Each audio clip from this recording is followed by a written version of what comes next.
أشهد أن لا إله إلا الله وحده لا شريك له وأشهد أن محمدا عبده ورسوله أما بعد فأعوذ بالله من الشيطان الرجيم بسم الله الرحمن الرحيم الحمد لله رب العالمين الرحمن الرحيم مالك يوم الدين إياك نعبد وإياك نستعين اهدنا الصراط المستقيم صراط الذين أنعمت عليهم غير المغضوب عليهم ولا الضالين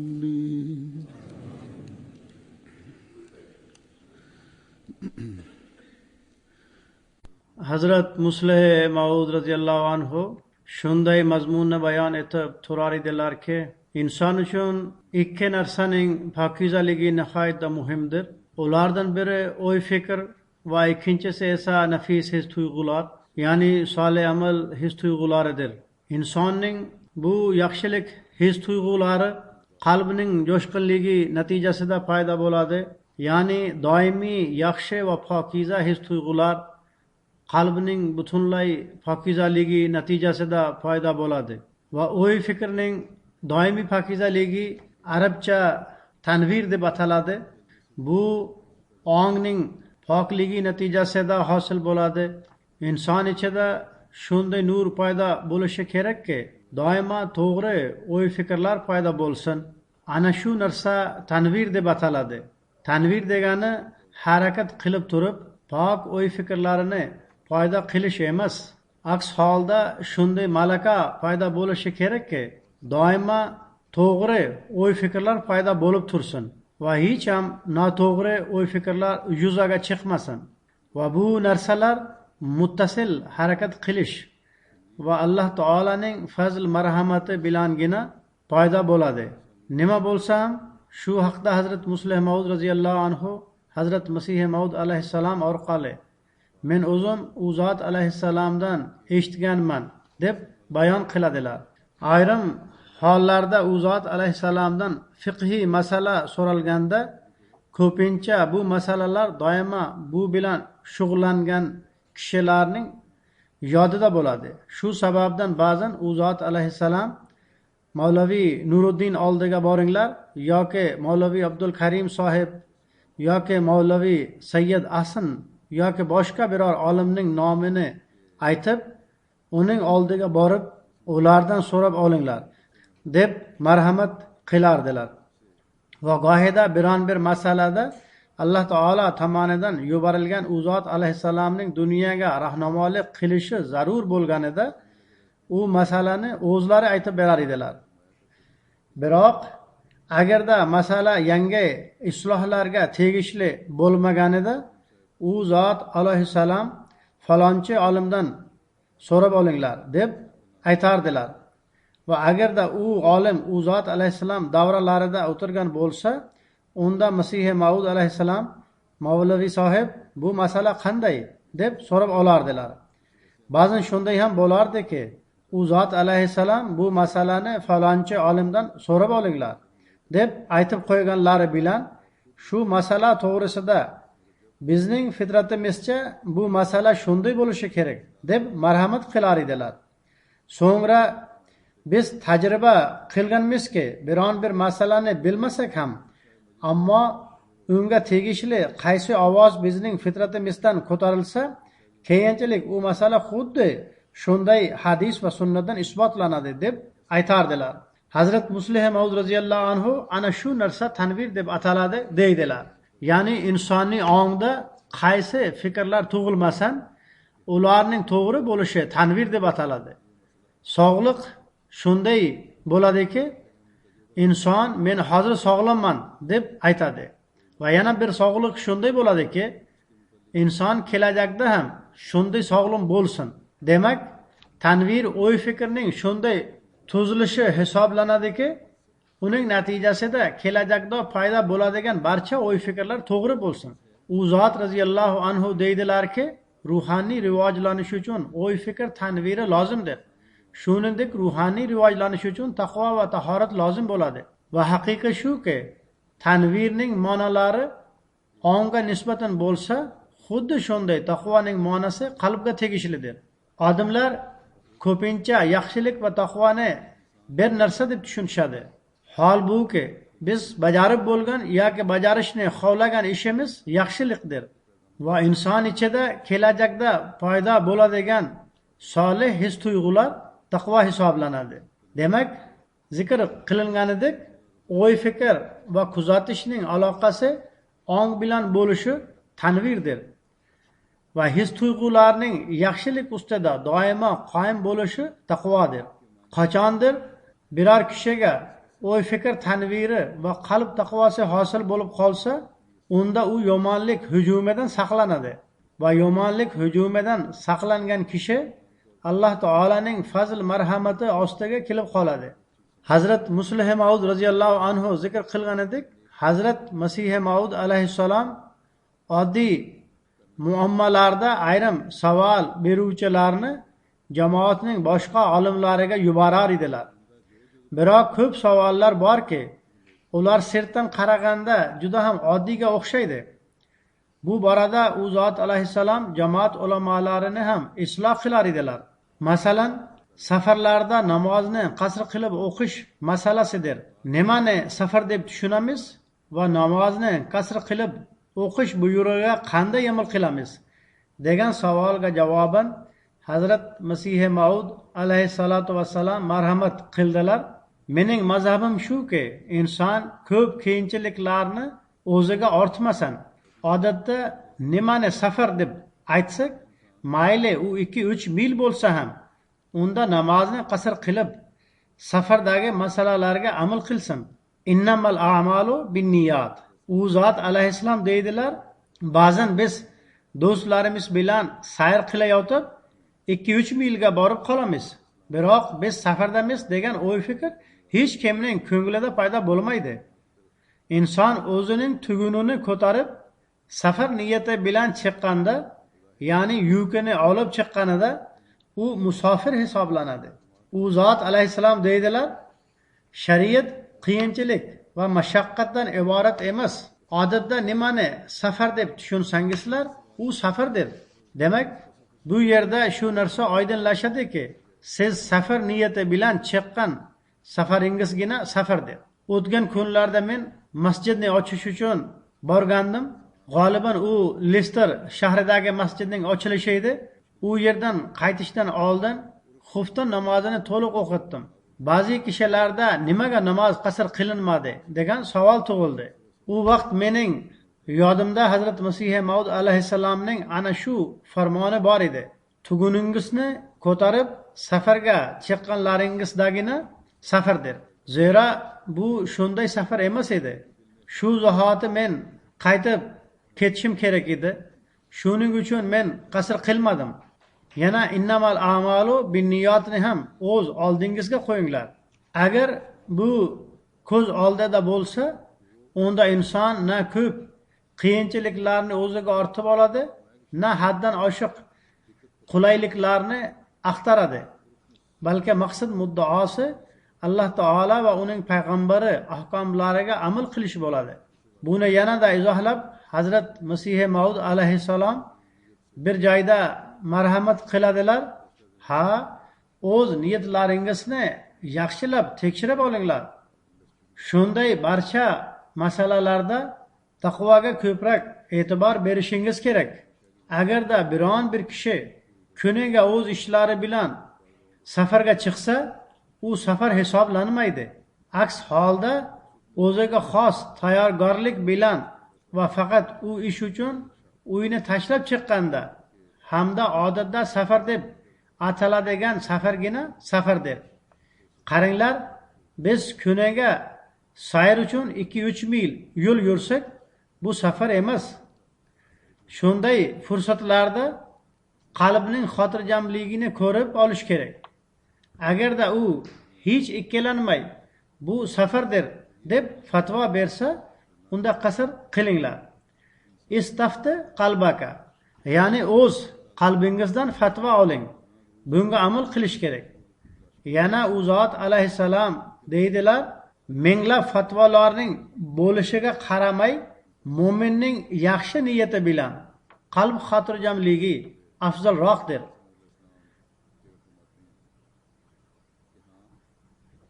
Birov Hazrat Masih Maud alayhissalomga markazga kelgan kishi qasr qilsinmi, yo'qmi deb savol berdi.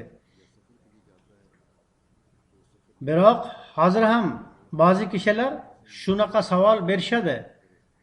Ayrim kishilarning fikricha Qodiyon ya Rabuva yoki Londonga borganda namoz qasr qilinmaydi. U zot alayhissalom marhamat qildilarki, 3 kun uchun bu yerga kelgan kishiga qasr qilish joizdir. Mening o'y fikrimcha, safar niyati bilan 2-3 chaqirim yo'l bo'lsa ham unda qasr qilsa joizdir. Biroq agarda imom mahalliy bo'lsa, uning orqasida to'liq namoz o'qishga to'g'ri keladi. Demak, markaz bo'lsa yoki biror bir boshqa joy bo'lsa, u yerdagi mahalliy imom har holda to'liq namoz o'qitadi va musofir kishi ham uning orqasida to'liq namoz o'qiydi. U zot alayhissalom deydilar, rahbarlarning muttasil ish safari safar emas. Ish safariga boradigan mutasaddilarning safari safar hisoblanmaydi. U xuddi birov o'z bog'iga sayr qilganidekdir. Istar istamas safarning hech mavjudligi yo'q. Hazrat Masih Maud alayhissalom ayrim masalalarda o'z sahobalarini qanday isloh qilar edilar.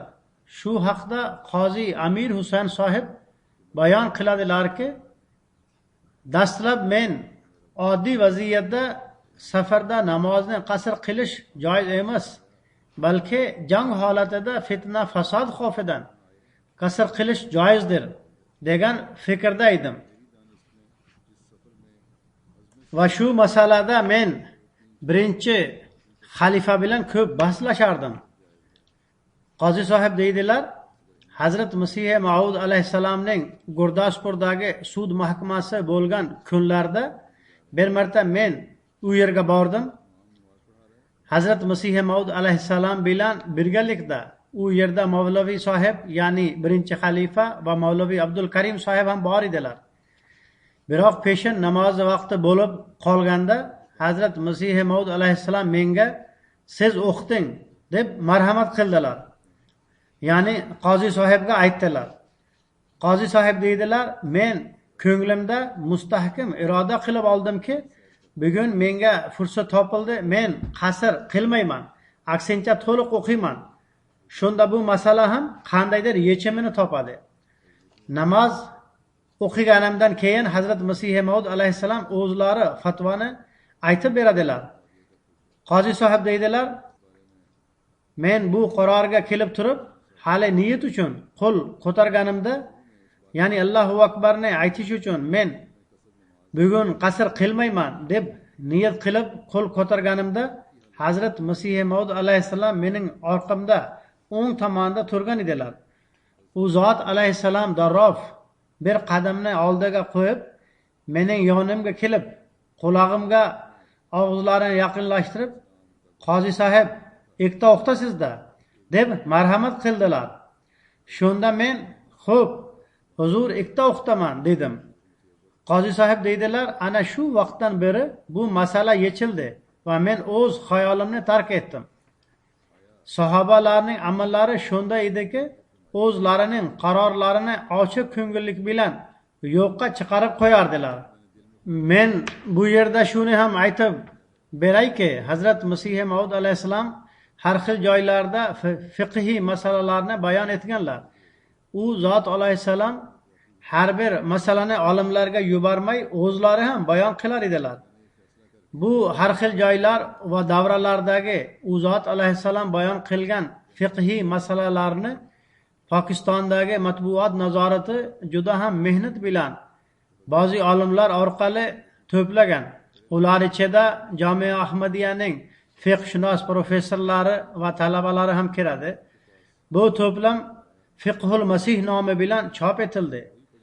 Jamoat a'zolari ko'p masalalardan xabardor bo'lishlari uchun bu kitobni sotib olishlari kerak. Alloh taolo bu fiqhiy masalalarni bir joyda to'plagan barcha kishilarni mukofotlasin. Ular juda go'zal shaklda bularni jamlab tahrir qildilar. Har holda gohi-gohida fursat topganimda shu masalalarni bayon etib turaman. Juma namozi bilan agarda asr namozini jam qilib o'qisak, unda juma namozidan oldingi sunnat namozlarini o'qish kerak. Hazrat Muslih Maud radhiyallohu anhu bu haqda izoh berib, Hazrat Masih Maud alayhissalomga oid mendan bir savol so'ralgan deb bayon qiladilar. Ya'ni Muslih Maud radhiyallohu anhu safarda bo'lganlar. U yerda ularga shunday savol berilgan edi. Hozir juma namozi vaqtida ayrim do'stlar o'rtasida Hazrat Masih Maud alayhissalomning agar namozlar jam qilinsa, undan oldingi va keyingi hamda o'rtasidagi sunnatlar o'qilmaydi degan fatvolari bor deb ixtilof bo'lgan. Bunda hech qanday shak gumon yo'qki, peshin va asr namozlari oldindagi va o'rtadagi sunnatlari o'qilmaydi yoki shom va xufdan jam qilinsa, o'rtadagi va oxiridagi sunnatlar o'qilmaydi. Hazrat Muslih Maud radhiyallohu anhu deydilar, biroq shunday ixtilof qilindiki, bir safarda men juma va asr namozlarini jam qilib o'qidim va jumadan oldingi sunnatlarni ham o'qidim. Bu ikkala narsa to'g'ridir. Namozlarning jamlanishida sunnatlar o'qilmaydi. Bu ham to'g'ri gap. Va shunisi ham to'g'riki, Payg'ambar sallallohu alayhi va sallam juma namozidan oldingi sunnatlarni o'qir edilar. Men safarda bu sunnatlarni o'qidim va o'qiyman ham. Sababi shuki, juma namozidan oldin o'qiladigan nafllar peshin namozidan oldingi sunnatlardan boshqachadir. Haqiqatan Payg'ambar sallallohu alayhi va sallam bularni jumaning sharafi uchun tayin qilganlar. Safarda juma namozini o'qish ham joizdir va o'qimaslik ham joizdir. Ya'ni agarda inson safarda bo'lsa, juma namozini o'qisa ham bo'ladi va o'qimasa ham bo'ladi. Va o'qimaslikning ma'nosi namozni qoldirish emas, balki peshin namozini o'qisin. U radhiyallohu anhu deydilar, men Masih Maud alayhissalomning safarda juma o'qiganlarini ham ko'rganman va o'qimaganlarini ham ko'rganman.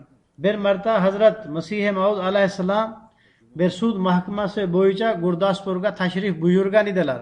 U yerda u zot alayhissalom juda ham band bo'lib, bugun juma namozi bo'lmaydi, chunki bugun biz safardamiz deb marhamat qildilar. Tabiatan shaddod kishi u zot alayhissalom oldilariga kelib, huzur bugun juma bo'lmaydi deb aytganlaringizni eshitdik dedi.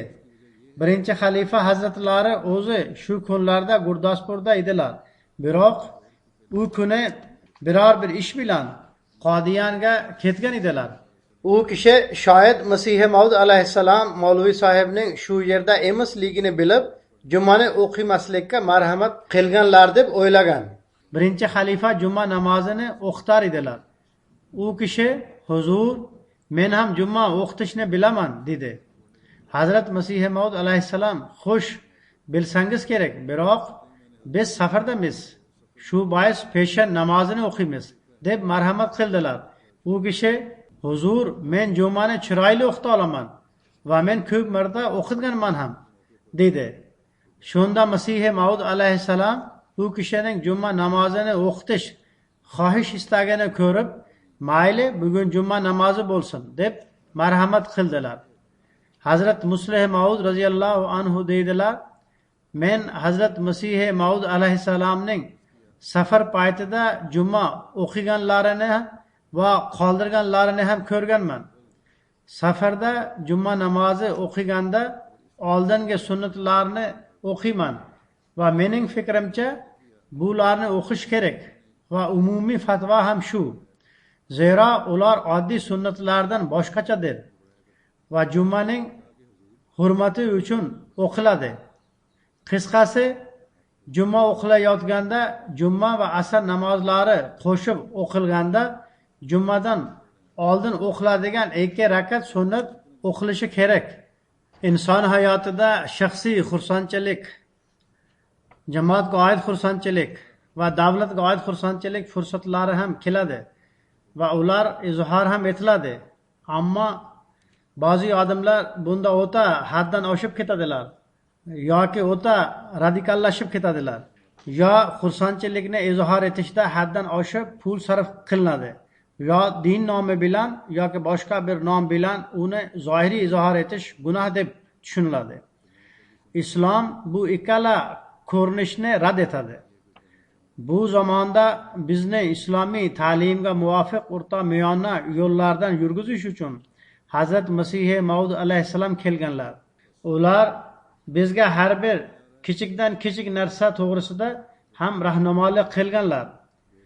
Diniy ishlarda ham, dunyoviy ishlarda ham. Men namoz to'g'risida aytib kelganman. Endi men dunyoviy zohiriy xursandchilik paytini qanday izhor etish kerakligi to'g'risida u zot alayhissalom bizga qanday rahnamolik qilganlar, Hazrat Muslih Maud roziyallohu anhu Hazrat Masih Maud alayhissalomning bizning oldimizga qo'ygan amallarini taqdim etaman. U zot roziyallohu anhu deydilar, Hazrat Masih Maud alayhissalomdan chiroqlar bilan bezatish isbotlanadi. Ya'ni o'ziga xos bir mavqeda chiroqlar bilan bezatishni bayon qilishning sababi shu bo'ldiki, qirolicha Viktoriyaning yubileyi paytida chiroqlar bilan bezatilgan. Biror bir boshqa paytda ham chiroqlar bilan bezatilganda Hazrat Muslih Maud roziyallohu anhu qirolicha Viktoriyaning yubileyida ham chiroqlar yoqilgan va Hazrat Masih Maud alayhissalomdan chiroqlar bilan bezatish isbotlanadi deydilar. U zot alayhissalom 2 marta qirolicha Viktoriya va g'oliban qirol Edvardning yubileyiga atalgan bazmda chiroqlar bilan bezatilgan. Bu 2 yubiley qirolicha Viktoriyaniki edi shoyat. Va mening esimda aniq borki, bu 2 paytda chiroqlar yoqilgan. Hazrat Muslih Maud roziyallohu anhu deydilar, yoshlikda bu narsalar yoqqani uchun yaxshigina esimda borki, Masjid-i Muborakning atrofida chiroqlar yoqilgan va piliklari tugab qolgan edi. U davrda piliklar bo'lar edi, unga may qo'yib yoqilar edi. Hazrat Masih Maud alayhissalom piliklarni olib kelish uchun bir kishini yubordilar. U zot roziyallohu anhu deydilar, bizning uyimiz ustida masjid va madrasada ham chiroqlar yoqilgan edi va Mir Muhammad Isoq sohib ham buni isbotlagan. Shuning uchun quruq chiroqlarni yoqishga hech qanday qarshilikning keragi yo'q. Ayrim kishilar chiroqlar bilan bezatishni noto'g'ri deb aytib qo'yadi. Biroq bunday emas. U roziyallohu anhu deydilar, mening aqidam shuki, hakam va odil sifatida Hazrat Masih Maud alayhissalom Qur'onga qarshi biror bir ish qilmasdilar va chiroqlar bilan bezatish u zot alayhissalomdan isbotlangan va bu haqda guvohliklar ham mavjud hamda Al-Hakim gazetasida ham qayd etilgan. Shuning uchun chiroqlar bilan bezatish, nimaga bezatish, nima uchun va qachon bezatish kabi o'ta isrofgarchilik va hokazolarni bahslashning keragi yo'q. Nima bo'lsa ham u zot roziyallohu anhu deydilar, xuddi mo'min kishining har bir ishi o'z ichiga hikmat qo'ygan edik. Hazrat Masih Maud alayhissalom shunday yo'sinda xursandchilikni izhor etishlari o'z ichiga bir hikmatni qamrab olgan. Chiroqlar bilan bezatish ayniqsa keng miqyosda qilinsa va har bir uyni bezatish shart deb aytilsa, bunga katta mablag' sarflanadi va buning muqobilasida uning hech bir haqiqiy foydasi ham ko'rinmaydi. Ha, agarda gap mamlakat va siyosatga kerakligi to'g'risida bo'lsa, unda kerakligi bo'lgan joylarni ko'proq yoritsak, bunda hech qanday ziyon yo'q. Hazrat Mir Muhammad Ishoq sohibning bildirishicha, rivoyatlarda Hazrat Umar roziyallohu anhu tomonidan masjidni ko'proq yoritish uchraydi.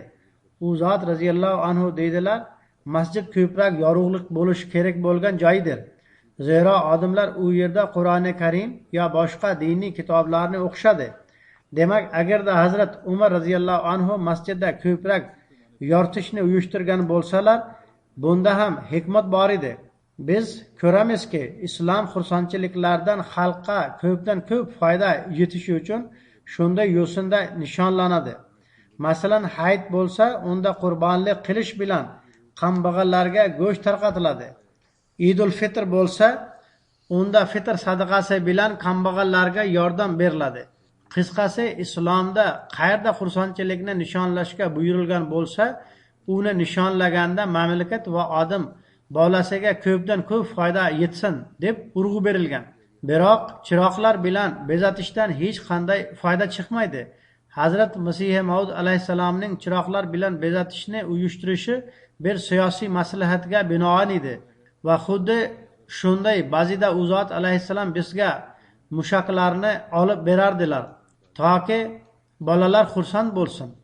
U zot alayhissalom oltin gugurtning yonishi natijasida mikroblar nobud bo'ladi deb amal qilardilar. Faqat bolalarning qalbini xursand qilish uchun emas, balki mushaklar tarkibida oltin gugurt bo'lganligi uchun uning yonishi natijasida havo tozalanadi. Shuning uchun bir necha marta shunday xilma-xil mushaklar oldirib berganlar. Bu narsa bir xil islohgarchilikka ham o'xshaydi, biroq vaqtinchalik foydasi ham bor. To'g'ri, shunchaki yaqqol ko'rinadigan foydasi emas, balki bundan bolalarning qalbi xursand bo'lardi va bolalarning his-tuyg'ularini bosib qo'yish natijasida bo'ladigan ziyondan saqlanar edi. Ammo u zot alayhissalom butun jamoatni mushak otishga buyurganlari yo'q. U zot alayhissalom jamoatga sizlar mushak otaveringlar deb buyurganlari yo'q. Agarda bolalar gohi-gohida buni qilsa, bunda hech qanday ziyon yo'q. Agarda bundan havo tozalanadi degan niyat ham bo'lsa, unda bu ikkala narsa hosil bo'ladiki, bolalar ham xursand bo'ladi, ham havo tozalanadi.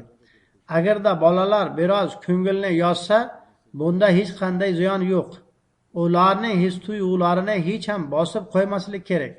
Bolalarda bu sezgi ham bo'lishi kerakki, islom ularning o'ynab turadigan yoshda joiz talablarini rad etmaydi. Masalan, chiroqlar bilan bezatish, mushaklarni otish bir tomondan ularni mamlakatning ijtimoiy xursandchiligiga qo'shib, mamlakat bilan bo'lgan aloqalarini izhor etadi va ikkinchi tomondan bolalar ko'ngillarini ham yozib oladilar.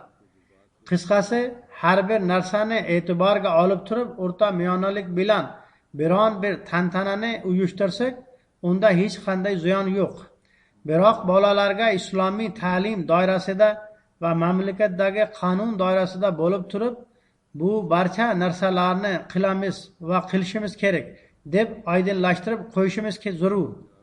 Hazrat Muslih Maud roziyallohu anhu o'zining yoshligidagi voqeani aytib berib deydilar, men yosh edim. Hazrat Masih Maud alayhissalom bir marta Multonga tashrif buyurdilar. Men ham ular bilan birga edim. U paytda yoshim 7-8 da edi. Bu safardagi ikki voqea mening esimda bor. U zot roziyallohu anhu deydilar, o'zi ba'zi voqealar yoshim 2daligim davridagi ham esimda bor. Qolaversa, bir do'st bir voqeani eslatdi. U voqeani eslardim. Unda men 1 yoshda edim. Demak, u roziyallohu anhu deydilar, kichik yoshimdagi ba'zi voqealar ham esimda bor. Biroq shu safardagi faqat ikkita narsa esimda bor. Birinchisi shuki, qaytishda Hazrat Masihi Maud alayhissalom Lahorda to'xtadilar. U kunlarda u yerda mumdan yasalgan rasmlar ko'rsatilayotgan edi. Ya'ni mumdan tasvir yoki haykallar yasab, har xil podsholar va ular saroyining holatlarini aytib berar edi.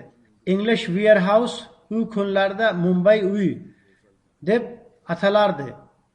Uning xo'jayini Sheyx Rahmatulloh sohib Hazrat Masihi Maud alayhissalomga bu bir ilmiy narsadir deb murojaat qildi. Ya'ni bu ko'rgazma ma'lumotli bo'lib, tarix to'g'risida xabar beradi. Huzur alayhissalom ham bu ilmiy ko'rgazmani ko'rish uchun tashrif buyursinlar. Ammo Hazrat Masihi Maud alayhissalom rad etdilar. Undan keyin u kishi menga urg'u berib, uni borib ko'rishga qisqartira boshladi. Men yosh bola bo'lganim uchun bu haykallarni menga ko'rsatishsin deb Hazrat Masihi Maud alayhissalomga yopishib oldim. Chunonchi Hazrat Masihi Maud alayhissalom qattiq turib olganim uchun meni o'zlari bilan olib bordilar. Har xil podsholarning holatlari tasvirlar orqali ko'rsatilgan edi. Ulardan ayrimlarining o'limi, ayrimlarining esa kasalliklari tasvirlangan edi. Demak, u zot radhiyallohu anhu deydilar, ana shu voqea mening esimda bor. Ya'ni ko'p kishilar uni maqtab, bu bir ilmiy va tarixiy ko'rgazma deb aytganlari uchun Hazrat Masihi Maud alayhissalom uni ko'rishda hech qanday ziyon yo'q deb rozi bo'lib, u zot radhiyallohu anhuni olib bordilar. Faqat yosh bolaning qaysirligini ko'rib turib bormagan edilar. Agarda u zot alayhissalom bu narsa islomiy ta'limga qarshidir deb tushunganlarida bola qaysirlik qilganda ham bormasdilar. Demak, u bir ilmiy narsa bo'lganligi uchun u alayhissalom bolani olib ko'rgani bordilar. Hazrat Muslih Maud radhiyallohu anhu deydilar, mening yodimda bo'lgan ikkinchi voqea shuki, Hazrat Masihi Maud alayhissalomni Lahor shahrida birov ziyofatga chaqirgan edi va u zot alayhissalom u yerga tashrif buyurdilar. Bir shunday o'yim ham borki, bu ziyofat bo'lmay, balki muftiy Muhammad Sodiq sohib ya ularning birov farzandi kasal edi. U zot alayhissalom uni ko'rgani tashrif buyurgan. Nima bo'lsa ham Hazrat Masihi Maud alayhissalom shaharning ichqarisidan qaytib kelayotgan edilar. U paytda men tilla suvi yurgizilgan masjidning zinopoyalari yonida haqoratlab turgan bir katta gavjum insonlarni ko'rdim va bir kishi ularning o'rtasida turgan edi. Ehtimol bu biron bir mulla bo'lishi mumkin va u kishi mullalarning odati bo'yicha o'z tomonidan o'rinsiz chorlab o'tkazayotgan bo'lishi mumkin. Hazrat Masihi Maud alayhissalomning mashinasi ular yonidan o'tganida men buni qandaydir bir bayram deb o'yladim. Chunonchi men bu manzarani ko'rish uchun boshimni mashinadan tashqariga chiqardim. Men qo'li kesilgan va doka bilan o'ralgan bir kishi juda ham jo'shqinlik bilan o'zining kesilgan qo'lini ikkinchisiga urib turib, "Mirzo qochib ketdi, Mirzo qochib ketdi" deb aytayotganini ko'rdim. U paytdagi voqeani men bugungi kungacha unutganim yo'q. U zot radhiyallohu anhu deydilar, bu voqeani bir boshqa mazmunda ham bayon qilganman. Biroq shu yerda qaranglar, bir kishi yarador, qo'li doqa bilan o'ralgan, biroq qarshilik jo'shqinligida men o'z kesilgan qo'lim bilan nauzubillah, Alloh taolo saqlasin, Ahmadiyatni yo'q qilib yubaraman yoki Ahmadiyatni ko'mib tashlayman deb tushunadi.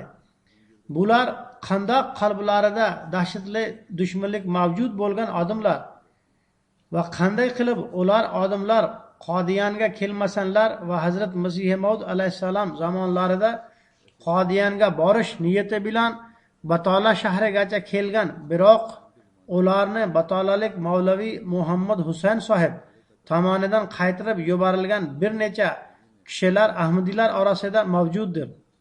Chunonchi u zot radhiyallohu anhu deydilar, men o'zim eshitganman, Mavlaviy Abdul Majid sohib Pagulpuri dastlab Ahmadiyatni shu sababdan qabul qilishdan mahrum bo'lganlar. Ular Batola shahriga kelganda batolalik Mavlaviy Muhammad Husayn uni aldab qaytarib yubordi. Bu uning kundalik yoqimli ishi edi.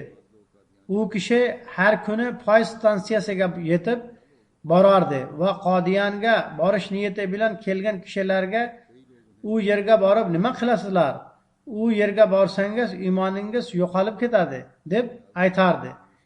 Va ko'pgina kishilar Mavlaviy Muhammad Husaynni olim deb tushunib, u nimani aytayotgan bo'lsa, rost bo'lsa kerak deb o'ylab qaytib ketar edilar. Demak, buning barchasi mullalarning qarshiligi natijasida bo'lgan edi.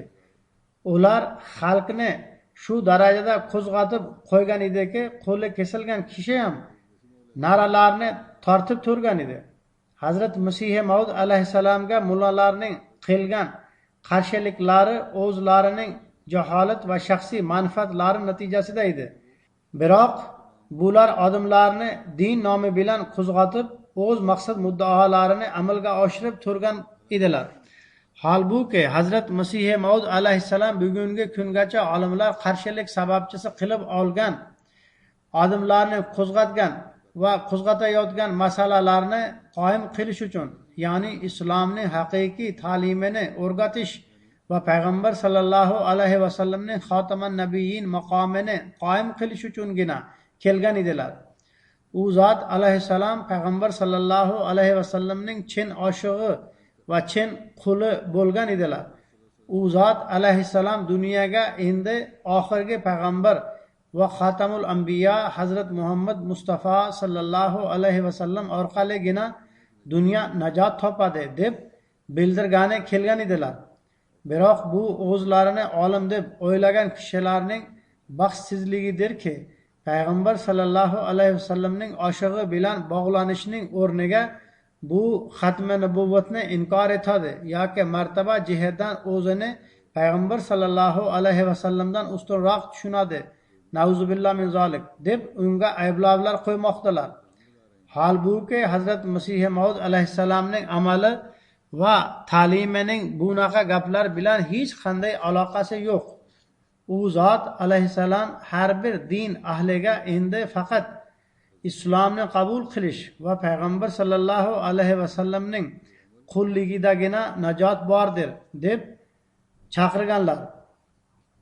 Nima bo'lsa ham bu olimlar harakat qilib turgan va jamoat soni ham ko'payib borgan va hozir ham ular harakat qilmoqdalar va harakat qilib turaveradilar. Biroq Alloh taolaning taqdiri shuki, payg'ambar sallallohu alayhi vasallam chin qulining jamoati ko'payishi kerak va ko'paymoqda va ko'payib turaveradi. Inshaalloh Alloh taolo bizga kuch-quvvat bersinki, biz o'zimizda Hazrat Masih Maud alayhissalom bizdan istagan haqiqiy o'zgarishni paydo qilaylik va haqiqiy musulmonlar namunasi bo'laylik. O'z o'y-fikrlarimizda yorug'lik paydo qilib, o'z qalblarimizni ham taqvo bilan to'ldiraylik. Bugun ham men jumadan keyin bir g'oyibona janozani o'qitaman. U Sohivol rayonining sobiq amiri doktor Ataur Rahmon sohibning ayoli muhtarama Amtul Hafiz sohibnikidir. U 2006-yil 15-aprel kuni vafot etdi. Inna lillahi va inna ilayhi rojiun. U Hazrat Masih Maud alayhissalomning sahobasi bo'lmish Miya Azimulloh sohibning kelini va Hazrat Masih Maud alayhissalomning sahobasi bo'lmish Shayx Husayn Baxsh sohibning nevarasi edi. Otasi muhtaram Malik Muhammad Xurshid sohib Ravvaning boshlang'ich qurilish qo'mitasining kotibi edi. Marhuma Sohivol shahridagi Ahmadiy ayollarning prezidenti bo'lib uzoq muddat xizmat qilgan. U juda ham tavakkul, duo va ibodat qiluvchi, mehmondo'st, kambag'allarga yordam beruvchi, moliyaviy qurbonlik qiluvchi va xalifalik bilan samimiy aloqada bo'luvchi, sabr va shukr qiluvchi ayol edi. Sohivol shahridagi qamoqxonada bir necha ahmadiylar yotganlarida marhumaning kuyovi amir edi. qamoqxonada yotgan ahmadiylarni ko'rish uchun juda ko'p mehmonlar kelib turar edilar. Marhuma hamma mehmonlarga iliq mezbonlik qilib turgan. Uning kuyovi doktor Atorahmon sohib taxminan 40 yil jamoatga xizmat qilgan. Marhuma unga nihoyatda go'zal uslub bilan yordam berib turgan. Markazdan kelgan mehmonlarga juda ko'p e'tibor berar edi. Barcha farzandlarini yaxshi tarbiyalagan, ularning barchasi xalifalik bilan ixlosli va samimiy aloqadadirlar. Marhuma Alloh taolaning fazl va marhamati bilan vasiyat tizimiga qo'shilgan edi. Uning 5 o'g'li va 3 qizi bor. Alloh taolo ularning bola chaqasini ham solih amallar ustida qoyim qilsin va kelajak avlodlarini ham jamoat uchun foydali insonlarga aylantirsin.